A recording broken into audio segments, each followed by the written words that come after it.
مولانا شہزاد احمد کے بیانات کے لیے مولانا صاحب کے آفیشیل چینل مولانا شہزاد آفیشیل کو سبسکرائب کریں۔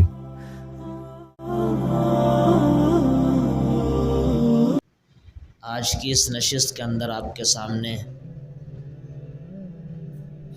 صدقہ فطر کے حوالے سے چند ایک باتیں ذکر کرنی ہیں۔ صدقہ فطر ایک وجوبی صدقہ ہے۔ صدقے کے اعتبار سے سب سے پہلے تو یہ سمجھنا چاہیے کہ صدقات 3 قسم پر مشتمل ہیں۔ ایک صدقہ فرض ہے، ایک صدقہ واجب ہے، ایک صدقہ نفل ہے۔ صدقہ فرض تو ہر ایک کو پتہ ہے، زکوٰۃ ہے کہ جو جس طرح نماز فرض ہے اسی طرح زکوٰۃ بھی فرض ہے، تو یہ صدقہ فرض ہوا۔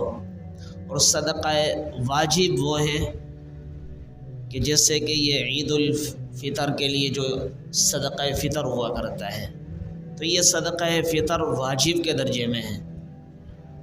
اب یہ یاد رکھنا چاہیے واجب اور فرض کے اندر فرق یہ ہے کہ فرض کا انکار کرنے والا دائرہ اسلام سے خارج ہے، اور واجب کا انکار کرنے والا دائرہ اسلام سے خارج تو نہیں ہے، البتہ گناہ کبیرہ کا ارتکاب کرنے والا فاسق اور فاجر ہے۔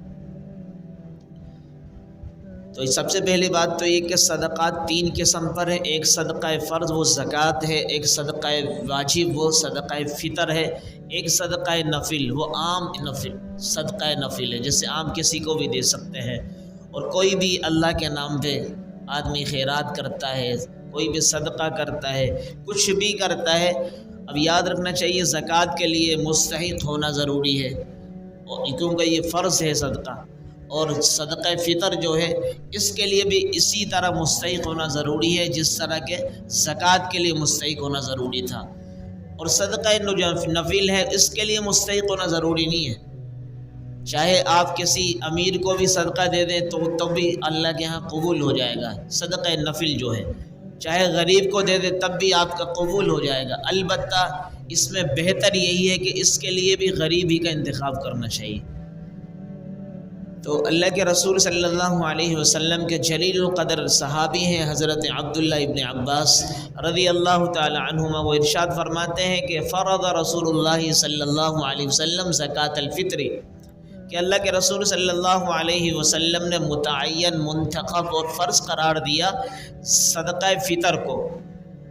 اب اس کی وجہ بتائی، لوجک بتائی کہ وجہ کیا، سبب کیا، کیوں اس کو فرض قرار دیا اللہ کے رسول صلی اللہ علیہ وسلم نے، کیوں؟ طہرۃ للصائم من الرفث واللغو، فرمایا اس لیے اس کو فرض قرار دیا اللہ کے رسول صلی اللہ علیہ وسلم نے کہ جو روزہ رکھنے والا روزے دار ہوتا ہے اس کے روزے کے اندر بہت ساری کمیاں رہ جاتی ہیں، بہت ساری کوتاہیاں رہ جاتی ہیں، بہت سارے نقائص رہ جاتے ہیں، بہت ساری غلطیاں وہ کرتا ہے۔ فرمایا ان تمام تر غلطیوں، ان تمام تر لغویات، ان تمام تر فرمائے کہ جتنی بھی کمزوریاں ہیں ان کو دور کرنے کے لیے صدقہ فطر اللہ کے رسول نے فرض قرار دیا۔ جیسے اس کے اندر فرمایا طہرۃ للصائم، روزے دار کو پاک کرنے کے لیے کس چیز سے؟ من الرفث واللغو، گندگیوں سے، لغویات سے، بکواسات سے، بہت ساری چیزیں آدمی کے روزے کے اندر ہوتا ہے، ایسی چیزیں زبان سے کہہ دیا جاتا ہے جس کا آدمی اندازہ بھی نہیں لگا سکتا، جس کے بارے میں سوچ بھی نہیں سکتا تھا، لیکن ایسی ایسی باتیں کر جاتا ہے، کسی کی غیبت کر لی، کسی کے اعتبار سے چغل خوری کر لی، کسی کے بارے میں کیا کہہ دیا، کسی کے بارے میں کیا سن لیا۔ تو لہذا ان تمام تر غلطیوں کو، ان تمام تر لغویات کو، ان تمام تر کمزوریوں سے اللہ کے رسول صلی اللہ علیہ وسلم نے روزے دار کو پاک کرنے کے لیے صدقہ فطر کا ایک سلسلہ جاری فرمایا۔ کتنا بہترین، اللہ اکبر، اللہ کے رسول علیہ الصلوۃ والسلام حکیم الامت ہے۔ امت کے فرمائے کہ ایک ایک حکمت کے لیے، ایک ایک چیز کو اللہ کے رسول صلی اللہ علیہ وسلم اللہ کے حکم سے امت کے لیے اس کو متعین فرماتے ہیں۔ اور دوسری اس کی وجہ، دوسری لوجک یہ بتائی، فرمائے کہ وَطُعْمَةً لِّلْمَسَاكِينِ، دوسرا اس کے اندر صدقہ فطر کے اندر جو وجہ ہے، سبب ہے، وہ یہ ہے کہ مسکین جو ہیں، غریب ہیں، یتیم ہیں، جن کے پاس مال نہیں ہے، ان کے لیے کھانے کا بھی بندوبست ہو جاتا ہے، اس کے لیے مال کا بھی بندوبست ہو جاتا ہے۔ اب طعمتن کا لفظ تو ہے کھانے کے اعتبار سے، مسکین کے لیے کھانے کے لیے ایک آدمی کو میسر ہو جائے گا۔ کوئی بندہ کسی غریب کو 250 روپے مثال کے طور پر دے رہا ہوں، مثال دینے لگا ہوں کہ 250 روپے دیتا ہے تو کچھ نہ کچھ ایک وقت کا کھانے کا اس کا بندوبست ہو جائے گا۔ تو صدقہ فطر کو اس لیے اللہ کے رسول نے فرض قرار دیا تاکہ روزے دار کے کمیوں کو دور کیا جائے اور مسکینوں کے لیے کھانے کا بندوبست کیا جائے۔ آگے فرمایا فمن اداہا قبل الصلاۃ فہی زکوۃ مقبولۃ، فرمایا کہ جو شخص نماز عید الفطر سے پہلے اس صدقہ فطر کو ادا کرتا ہے تو یہ اللہ کے ہاں زکوٰۃ مقبول ہے، یہ فطرہ مقبول ہے، یہ صدقہ مقبول ہے۔ جو بندہ اس کو اس سے پہلے، نماز سے پہلے ادا کرتا ہے، اس کے لیے کیا فرمایا کہ ایسا زکوٰۃ ہے، ایسی زکوٰۃ ہے، ایسا صدقہ ہے، ایسا اللہ رب العالمین کے ہاں یہ نیکی ہے کہ قبول شدہ ہے۔ آگے فرمایا ومن اداہا بعد الصلاۃ، جو بندہ نماز عید الفطر کے بعد اس کو ادا کرتا ہے صدقہ فطر کو، یہ بھی صدقہ کہلائے گا، لیکن فہی صدقۃ من الصدقات، یہ عام صدقات کی طرح نفلی بن جائے گا، پھر واجب نہیں رہے گا۔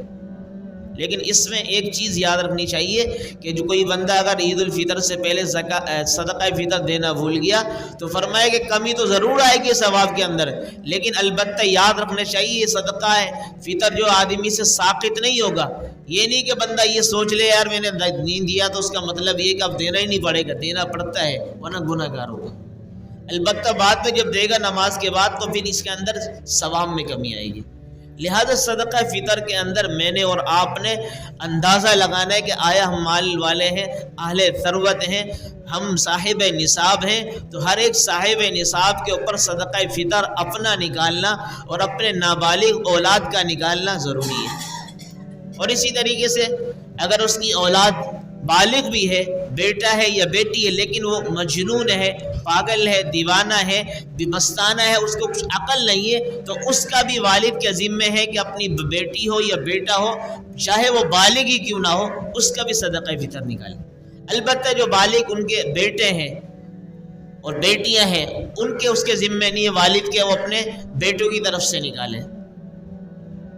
اور اسی طریقے سے اگر کوئی شخص ہے وہ اپنے والدین کی طرف سے نکالنا چاہتا ہے تو نکال تو سکتا ہے، لیکن ذمہ نہیں ہے اس کے۔ بھائی کے اعتبار سے، بہن کے اعتبار سے، بھتیجے کے اعتبار سے جب ماں باپ کے حوالے سے اپنے ذمہ نہیں ہے تو پھر دوسروں کے اعتبار سے کیسے ہو سکتا ہے؟ لہٰذا نابالغ جو اولاد ہے اس کے حوالے سے باپ کے ذمہ ہے کہ ان کا صدقہ فطر نکالے، اگر وہ صاحب نصاب ہے والد۔ اگر صاحب نصاب نہیں ہے تو اس کے یہ اپنے بھی ذمہ نہیں ہے تو اپنے بچوں کے ذمہ کیسے ہوگا؟ تیسری اور آخری بات یہ ہے کہ صدقہ فطر کی مقدار کیا ہے۔ صدقہ فطر 4 قسم کے مطابق دیا جاتا ہے۔ نمبر 1 کشمش کے اعتبار سے، نمبر 2 کھجور کے اعتبار سے، نمبر 3 جو کے اعتبار سے، نمبر 4 گندم کے اعتبار سے۔ ہمارے ہاں بالکل الٹا سسٹم ہے، الٹی ترتیب شروع کرتے ہیں۔ ہم سب سے پہلے گندم کو گنتے ہیں، پھر جو کی طرف آتے ہیں، پھر کھجور کی طرف آتے ہیں، پھر چوتھی طرف ہم کشمش کی طرف جاتے ہیں۔ حالانکہ علماء نے، اہل فقہ نے یہ بہت زبردست طریقے سے لکھا ہے کہ آدمی کو جس قدر اللہ نے مال دیا ہے اسی حیثیت کے مطابق زکوٰۃ نکالے، صدقہ فطر نکالے۔ ورنہ اگر اپنے اللہ نے نوازا ہے 10 لاکھ روپے کم از کم اس کے پاس ہیں تو لیکن وہ بھی کس اعتبار سے دے رہا ہے؟ گندم کے اعتبار سے، تو یہ درست نہیں ہے۔ یہ تو اس شخص کے لیے جو بالکل آخری درجے میں، جس کے پاس 1 لاکھ اور 10,000 روپے یا 1.5 لاکھ روپے تک ہیں، وہ بندہ نکالے گندم سے تو سمجھ میں آتا ہے۔ ایک بندہ 10 لاکھ والا بھی گندم نکال رہا ہے، 1 کروڑ والا بھی گندم کے حساب سے نکال رہا ہے، اسی طریقے سے بنگلوں کا مالک ہے وہ بھی ایک گندم کے اعتبار سے نکال رہا ہے۔ تو یہ شریعت کے ساتھ مذاق کرنے کے مترادف ہے۔ اللہ نے مال آپ کو کروڑوں کا دیا ہے، لیکن اللہ کی راہ کے اندر آپ سینکڑوں میں دے رہے ہیں۔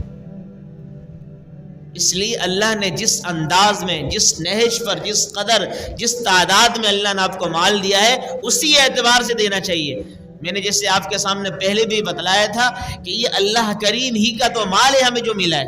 اللہ تعالیٰ جہاں بھی انفاق کا لفظ آتا ہے نا، خرچ کرنے کا، وہاں پر نسبت اپنی طرف کرتے ہیں. وَمِمَّا رَزَقْنَاهُمْ يُنْفِقُونَ کہ یہ وہ مال ہے جو ہم نے ہی عطا کیا، اس میں سے خرچ کرو. انفقوا مما رزقناکم، اسی میں سے خرچ کرو جو ہم نے عطا کیا. اب کوئی بندہ اپنا مال سمجھ کے خرچ نہ کرے تو مطلب یہ بے وقوفی تو ہو سکتی ہے، عقل مندی نہیں ہے.